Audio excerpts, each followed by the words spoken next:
Hi guys, in this video I'm gonna show you how to fix a problem where the sound comes only on left channel or right channel in DaVinci Resolve. So I have this video where the sound is coming only on the right channel, so I'll play it for you. And so I have a video where I'm running and it's not very steady.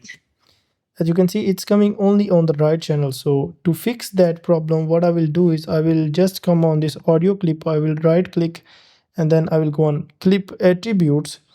And I know that right channel is working and the left is not working. So what I'm gonna do is I'm gonna come on here. First of all, I'll make sure that it's on stereo, and then after that what I will do is I will set that to embedded channel 2 as well, because I know that embedded channel 2 is having audio, because I can hear on the right side there is audio.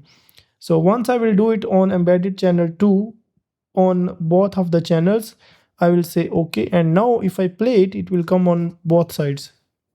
And then what I'm gonna do is I'm gonna just track my face. I'm gonna center my face and then it will do the lockdown stabilization in.